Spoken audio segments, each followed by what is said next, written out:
Bueno, el problema entonces que tenemos es cuando tenemos unos valores que ocupan un rango demasiado grande, es decir, hay mucha variedad en los valores. Aquí, por ejemplo, vemos que hay números desde poco más de 150 a cerca de 180, entonces no podríamos poner, como en el caso anterior, una fila para cada valor porque la tabla sería larguísima y cualquier estadística que hiciéramos y cualquier estudio sería muy largo y muy caro. Entonces, ¿qué vamos a hacer? Vamos a agrupar, cuando tengamos así muchos valores distintos para la variable, vamos a agruparlos en intervalos. ¿Cómo vamos a hacer los intervalos? Bueno, vamos a ver, pues si por ejemplo el primer valor es 151 o 152, vamos a poner un número que sea más sencillito, el 150.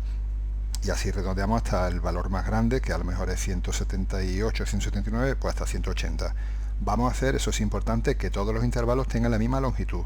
O sea, todo, en este caso, de 5 en 5, que tengamos un número de intervalos razonable. En este caso, 6 intervalos. No podemos tener ni 2 intervalos, porque entonces el estudio no va a tener ningún sentido, ni tampoco tener 20 intervalos, porque pasaría lo mismo que antes. Es demasiado largo el estudio. Entonces, un número de intervalos que sea razonable. Y en este caso vamos a tener entonces 6 intervalos de longitud 5. Importante, eso sí, que todos los intervalos tengan la misma longitud. Entonces, por ejemplo, el primero va de 150 a 155, 155 a 160 y así todo. Ahora, ¿qué vamos a hacer? Pues vamos a clasificar todos los datos que tenemos aquí. Aquí en este caso dice que son la altura de 36 alumnos de una clase. Pues una persona que medía 1,68, otra de 1,68 también, otra de 1,59 y así con las 36 personas. ¿Qué vamos a hacer nosotros? Los vamos a encajar cada uno en su intervalo correspondiente. Aquí lo he puesto por colores, por ejemplo, los dos primeros de 168 estarán aquí, el de 159 estará aquí. Y así lo vamos completando y marcando, pues al final tendremos que tener marcado todas las personas. ¿Y qué hacemos con una persona, por ejemplo, que mide 155, que mida justo al extremo del intervalo? Pues como podemos ver aquí, el intervalo es cerrado a la izquierda en el valor menor y abierto en el valor mayor.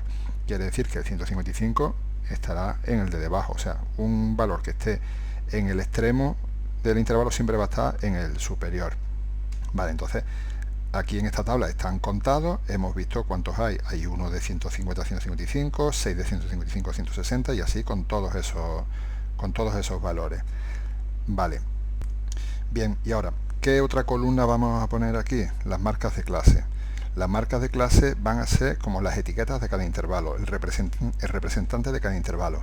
Nosotros con la marca de clase vamos a perder la información real, pero a cambio vamos a ganar en rapidez y en facilidad al hacer los datos. ¿Qué quiere decir? Por ejemplo, nosotros aquí que hubiera 10, entre 165 y 170 que hubiera 10, quería decir que había 10 personas que medían 1,65, 1,66, 1,69, así. Bien, para nosotros esos valores ahora los vamos a perder y para nosotros esas 10 personas van a medir 167,5. Las 10 personas, los 10 valores reales los vamos a sustituir por eso. Por ejemplo, estas 6 personas que había entre 155 y 160, para nosotros ahora van a medir todas 167,5. O sea, la marca de clase va a ser el representante de ese intervalo y en este caso todas las personas van a medir, vamos a sustituir entonces montones de alturas distintas, entre 150 y 180, prácticamente 30 valores de alturas distintos, los vamos a sustituir por 6 valores. Vamos a hacer las cuentas mucho más fáciles y los resultados van a ser bastante buenos. Entonces vemos que lo que tenemos por ahora, cuando tengamos que hacer un estudio estadístico de una dimensión y los datos tengamos que agruparlos en intervalos porque la variable tome demasiados valores para ponerlo de forma separada cada una, de forma individual, vamos a tener que, por un lado, vamos a tener las clases, los intervalos, agruparemos los intervalos, eso, todo de la misma longitud y cogiendo unos valores que sean fáciles para después hacer las cuentas. La marca de clase, que va a ser el representante de ese intervalo y siempre va a ser la media, o sea, el valor intermedio entre los extremos del intervalo. Simplemente sumamos los extremos y dividimos entre 2. Como los intervalos son de 5 en 5, la marca de clase también va de 5 en 5. Y luego la frecuencia absoluta, hemos visto que es cuántos valores hay de ese intervalo. Aquí, por ejemplo, este 12 quiere decir que había 12 personas que medían entre 160 y 165 y que a partir de ahora para nosotros esas 12 personas nos olvidamos de sus medidas reales y para nosotros todas van a medir 162,5. Bien, seguimos. Ahora vamos a tener que añadir otra columna. Tenemos entonces los intervalos, las marcas de clase, la frecuencia absoluta, que es cuántas veces aparece ese valor en el intervalo, y ahora vamos a ver la frecuencia acumulada. La frecuencia acumulada con la F mayúscula, a ver, que aquí tengamos por ejemplo un 7, bueno, que aquí tengamos un 1, quiere decir que hay una persona que medía entre 150 y 155 o menos, claro, este es el intervalo más pequeño. Que aquí tengamos un 7 en la segunda fila, quiere decir que hay 7 personas que miden entre 155 y 160 o menos, claro, porque hay 6 personas que miden esto y una persona que mide esto. Que aquí tengamos un 34, por ejemplo, quiere decir que hay 34 personas que miden menos de 175, entre 170 y 175 o menos, claro, 5 de este intervalo, más 10, más 12. ¿Cómo vamos a conseguir la frecuencia acumulada? Pues la acumulada la vamos a ir haciendo sumando 1 más 6, 7, 7 más 12, 19, 19 más 10, 29 y así. El último número, el 36, es el total de datos, porque está claro que hay 36 personas que miden 180 o menos, claro, todas las personas, porque teníamos 36 datos. Entonces, siempre el último valor de la frecuencia acumulada va a ser el total de datos. Bueno, y todavía nos falta por completar con una columna más que es muy necesaria también. Esta es la de los porcentajes acumulados. Vamos a ver cómo se halla esa columna. Es muy sencillito porque simplemente vamos a hacer una regla de 3. Vale, vamos a ver, aquí nosotros tenemos, por ejemplo, la frecuencia acumulada, que tenemos que hay 36 datos, pues teníamos 36 personas. Bien, a mí me interesa saber cada uno de estos datos qué porcentaje del total es. Está claro que el último va a ser el 100%, este va a ser el 100%. Le ponen ¿se ve? El 100%, vale, ¿y cómo calculo cuál es cada uno de ellos? Bueno, pues puedo hacer una regla de 3, si yo sé que 36 datos es el 100%, pues un dato será el X%, vamos, que X es igual, en este caso, 100 por 1 entre 36. Y eso me dará el valor que está aquí aproximado, ¿de acuerdo? Bueno, he corregido este número aquí, era un 3 porque estaba mal redondeado. Entonces esto me da más o menos 2,7, que es más o menos 3 por ponerlo sin decimales. Entonces esa misma cuenta se le voy a hacer a la calculadora muy sencillito, porque simplemente es cambiar ese 1 lo voy cambiando por el 7, por el 19, 29, 34 y 36, y así voy consiguiendo todos los porcentajes referentes a todos los intervalos.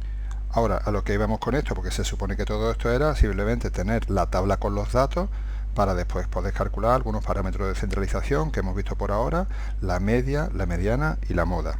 Bien, la media, si lo vamos a hacer, en otro vídeo está cómo hacerlo con la calculadora. Si lo fuéramos a hacer a mano la media, que es la más sencillita, simplemente recordad que era sumar todos los valores que había y dividirlo entre el número de valores. ¿Qué valores son los que tengo aquí? Pues tengo, cuidado que no tengo los valores originales ya tengo nada más que estos 6 valores. Sería el 152,5 lo tengo una vez, el 157,5 lo tengo 6 veces, este 6, así el 162,5 lo tengo 12 veces, y así todos, y dividido entre el número de valores que tengo 36 valores. Así calcularía la media. La mediana, hago esta cuenta, luego vemos con la calculadora. La mediana habíamos visto que era el valor que partía la distribución de datos a la mitad, que habíamos visto que era el caso si tenía el dato más pequeño hasta el dato más grande ordenados así. La mediana partía de forma que tenía el 50% más grande y el 50% más pequeño. Partía la distribución de datos al 50%, a la mitad. Entonces aquí, para eso hemos hecho la columna esta de los porcentajes. Para ver, vemos que aquí, hasta aquí tenemos, si completamos este intervalo tenemos el 3% de los datos. Si completamos el siguiente, el 19%. Si completamos el siguiente, tenemos el 53% de los datos. O sea, que el valor que es la mediana, que representa la mediana, está en este intervalo.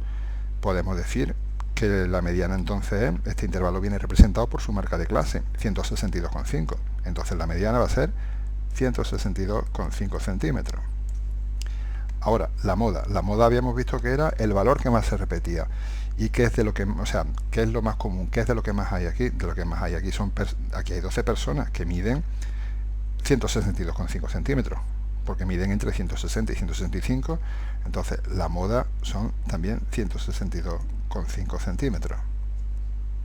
Entonces podemos seguir viendo aquí que la media vemos cómo calcularla, el valor de la variable por el número de veces que aparece, más otro valor de la variable por el número de veces que aparece, así sumado por el número de datos que tenemos. Esta sería la cuenta que estaba escribiendo. Luego, la moda, hemos visto que el intervalo que tiene más datos es el 162,5, o sea, el intervalo 160-165, que aparece 12 veces, esa es la moda. Y luego la mediana, pues como eran 36 datos, aquí está hecho así los porcentajes, como eran 36 datos, la mitad es 18. ¿Dónde está aquí?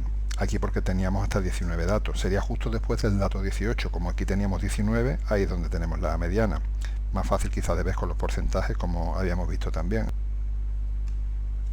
Y ese, entonces, sobre un 68% de los datos que veremos después. En este caso, como son nada más que dos datos, o los cojo todos o no cojo ninguno. Entonces, que en el caso de Alicia, ha sacado un 0 y ha sacado un 10.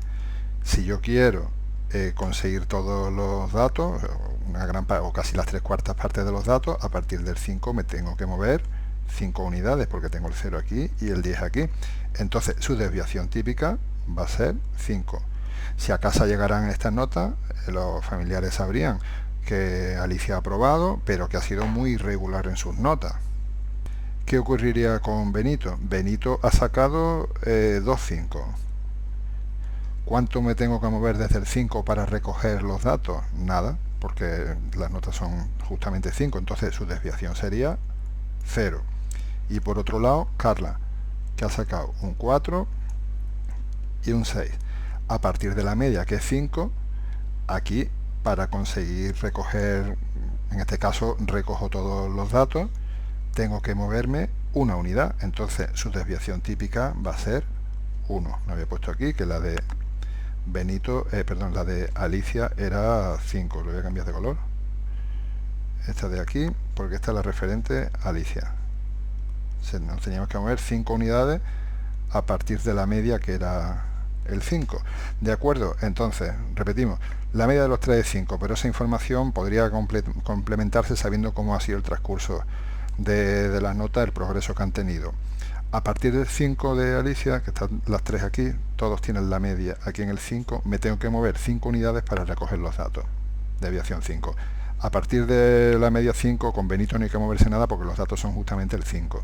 Y a partir de Carla hay que moverse una unidad para llegar al 4 y al 6. Entonces, con esta información, la desviación típica nos da una idea de los dispersos, o sea, de los desparramados que están los datos de la serie que tenemos.